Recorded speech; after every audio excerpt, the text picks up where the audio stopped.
Start. हाँ, तो स्वागत है आपका पार्ट 2 में, जहाँ पे हम पढ़ने वाले डेवलपमेंट ऑफ रिसोर्सेज। तो अभी जब हमारा पार्ट सेट होने वाला है वो इम्पोर्टेंट तो है, जरूर पढ़ने जाना, क्योंकि बोर्ड में कुछ इम्पोर्टेंट नहीं होता, पर इतना इम्पोर्टेंट नहीं है। तो अभी स्टार्ट करते हैं। Development of resources. Resource are vital for human. तो यही बताया कि रिसोर्स हमारे लिए जरूरी है, जो हम बचपन से पढ़ते आ रहे हैं। इसका रिजल्ट ये है कि ह्यूमन ने उन्हें बहुत ज्यादा यूज करने लगे हैं। इतना यूज कर दिया कि उन्हें डिप्लीशन, मतलब रिसोर्स खत्म होते जा रहे हैं। रिसोर्स के बारे में कुछ बचा नहीं है, रिसोर्स की क्वालिटी खराब हो गई है। तो अब आगे हम पढ़ेंगे क्या हो रहा है जिससे रिसोर्स खराब हो रहा है। इसके 3 पॉइंट है। पहला तो depletion of resources. Depletion resources की रिसोर्सेज की क्वालिटी खराब हो रही है। वो इसलिए हो रही है कि कुछ जो ग्रीडी लोग हैं, अमीर लोग, वो अपनी नीड्स के लिए मतलब उनकी जरूरत के लिए वो उन्हें ज्यादा यूज कर रहे हैं और रिसोर्स खराब कर रहे हैं। कि दूसरा है एक्यूमुलेशन ऑफ रिसोर्सेज, की रिसोर्स कुछ ही सोसाइटी के कुछ ही लोगों के पास है, बाकी लोगों के पास वो रिसोर्स नहीं है। तो उससे ये हो रहा है कि सोसाइटी में डिवीजन आ रहा है, हैव्स नॉट, और पुअर और रिच और पुअर में। तो ये लिख के आ जाना, जो आपको सामने दिख रहा है, पूरा नंबर पक्का है मेरी तरफ से। उसके बाद थर्ड पॉइंट आ रहा है सब। हाँ, की पॉइंट्स देख ले। accumulation of resources है in the hands of few and two segments divide करता है। तो it है की पॉइंट्स। नाउ अब तीसरा पॉइंट है कि indiscriminate exploitation of resources related to global ecological crisis। इसका ग्लोबल मतलब हुआ कि वार्मिंग। जो बहुत ज्यादा रिसोर्सेज की यूज करने की वजह से जो ग्लोबल वार्मिंग जैसे इकोलॉजिकल प्रॉब्लम्स है वो अराइज हो रहा है। तो वो है global warming, ozone layer depletion, environment pollution और लैंड डिग्रेडेशन। अब आते हैं an equitable distribution of resources has become essential for sustainable quality of life and global peace। तो ये बताता है, ये एक इम्पोर्टेंट पॉइंट है कि हमें एक इक्वली डिस्ट्रीब्यूशन ऑफ रिसोर्सेज चाहिए ओवर द सोसाइटी और पर्टिकुलर ग्रुप्स, कि हम अपनी क्वालिटी ऑफ लाइफ इंप्रूव करें और ग्लोबल पीस बना रहे हैं। देयरफॉर इसके लिए हमें क्या करना पड़ेगा? रिसोर्स प्लानिंग करनी पड़ती है। रिसोर्स प्लानिंग हम थोड़ा आगे बढ़ेंगे, पहले हम देखते हैं सस्टेनेबल डेवलपमेंट। सस्टेनेबल डेवलपमेंट क्या है?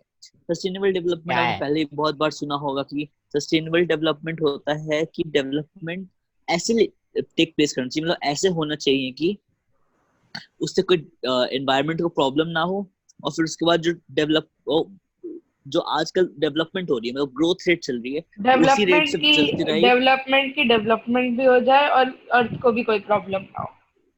हाँ, और फ्यूचर जनरेशन के लिए भी रिसोर्सेज बना रहे हैं। अब ये आता है रियो डी जेनेरियो अर्थ समिट और एजेंडा 21। वैसे इसमें 10 साल से कोई क्वेश्चन नहीं है, तो इतना इंपॉर्टेंट नहीं है, पर हम फिर भी एक बार देख लेते हैं। रियो डी जेनेरियो अर्थ समिट हुआ था 1922 में, जिसमें मोर देन 100 स्टेट्स के हेड आए थे ब्राजील में। रियो डी जेनेरियो ब्राजील में है। ये एक इंटरनेशनल समिट था। ये हुआ था, summit was convent for addressing urgent problems. Urgent problems क्या थे? Environment related problems and social economic development at global level. ये दो इंपॉर्टेंट पॉइंट है, दो इंपॉर्टेंट कीवर्ड्स हैं, जरूर याद कर लेना। तो ये जो कंडेंशन था, तो इसकी वजह से क्या हुआ, ये आगे बढ़ा। इसको एजेंडा 21 नाम दिया, क्योंकि 21st सेंचुरी में हम सस्टेनेबल डेवलपमेंट के हिसाब से चलेंगे। अब एजेंडा 21 क्या था?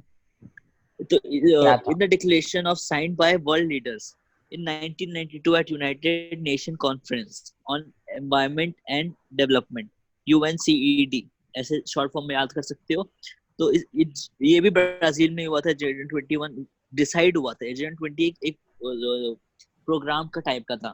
तो डिसाइड हुआ था, it aim to achieve global sustainable development. जैसे हमने बहुत सस्टेनेबल डेवलपमेंट पढ़ा, तो ये सस्टेनेबल डेवलपमेंट पूरे दुनिया में एक साथ एक जैसा होना चाहिए।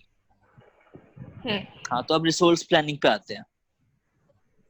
तो रिसोर्स प्लानिंग एक बहुत ज्यादा इंपॉर्टेंट स्ट्रेटजी मानी जाती है, बहुत ज्यादा एक्सेप्टेबल स्ट्रेटजी मानी जाती है रिसोर्स को डिप्लीट होने के बचाने के लिए।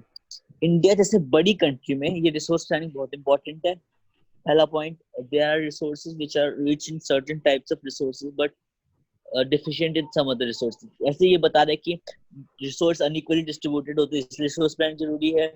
वहां पे रिसोर्स की एक्यूट शॉर्टेज होती है और कहीं ज्यादा बड़े होते हैं। तेज पड़ा है, तो बहुत कुछ तेज। हाँ, और कुछ जगह लाइक रिसोर्स ज्यादा होते हैं पर टेक्नोलॉजी लैग होती है, कुछ जगह टेक्नोलॉजी ज्यादा होती है, रिसोर्स लैग होते हैं। अब हम देखते हैं resource planning in India. India में रिसोर्स प्लानिंग क्या है? तो इंडिया में रिसोर्स प्लानिंग के 3 स्टेप है। पहला स्टेप है कि हम उन रिसोर्सेज को देखते हैं, आइडेंटिफाई करते हैं और देखते हैं कहाँ पे कौन कौन सा फैला हुआ मेरे है। पास 3 पॉइंट है, मैं बोलूं फटाफट? हाँ तो बोलो ना। Identification of resources across country. It involves surveying, mapping, quantitative and qualitative estimation and measurement of resources. Second point, planning a structure for implementation of resource development. Third point, matching the resource development plans with overall development plans.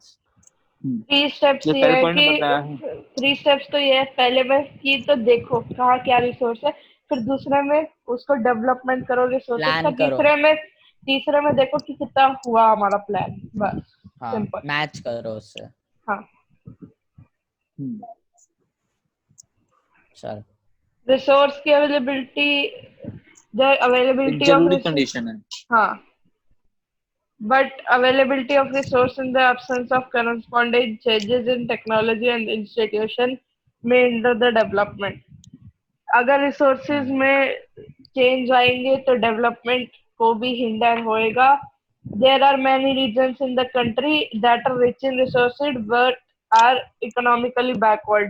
जैसे झारखंड वगैरह area है वो बहुत poor है पर वहाँ resources बहुत ज्यादा है। तो यही कहा गया है इस पॉइंट में पूरा। History of colonization reveals that India was very rich. आपको भी पता है कि पहले इंडिया को क्या बोलते थे? सोने की चिड़िया। पहले और भी ज्यादा रिसोर्सेज थे। जब फॉरेन इन्वेडर्स और कॉलोनाइजेशन हुई तब, और कॉलोनाइजेशन हुई इसलिए थी जिससे वो हमारे रिसोर्सेज ले सके, और higher level of technological development of colonising country ने बहुत ज्यादा एक्सप्लॉइट करा रिसोर्सेज को, इसलिए रिसोर्स डेवलपमेंट बहुत ज्यादा जरूरी है। इंडिया में development in general, resource development in particular does not involve the availability of resource but also technology, quality of human resource and historical experience of the people. अब हम देखेंगे conservation of resource. Resource is very vital for development. कितनी बार पढ़ चुके हैं जिनके बताओ? But irrational consumption, बहुत ही irrational consumption of resources may lead to social, economic और environmental problem। ये भी बहुत बार पढ़ चुके। इसको ओवरकम करने के लिए रिसोर्स कंजर्वेशन बहुत जरूरी है। रिसोर्स कंजर्वेशन में क्या होता है? रिसोर्सेज को बचा के रखने के प्लानिंग।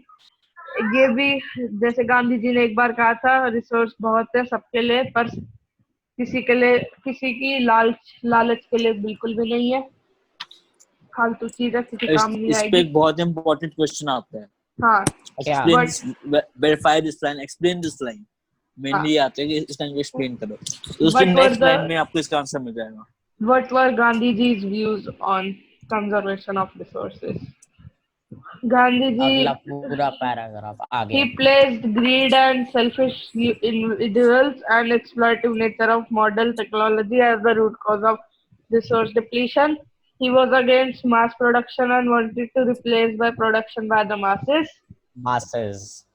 Yes. तो उन्होंने बताया ग्रीडी पीपल और ओवर एक्सप्लॉयटेशन की वजह से ही रिसोर्स डिप्लीशन हो रहा है। ये फालतू चीज है, कुछ खास काम नहीं आएगी, बुक फालतू की। Land resource. तो अब अगले से कंटिन्यू करते हैं।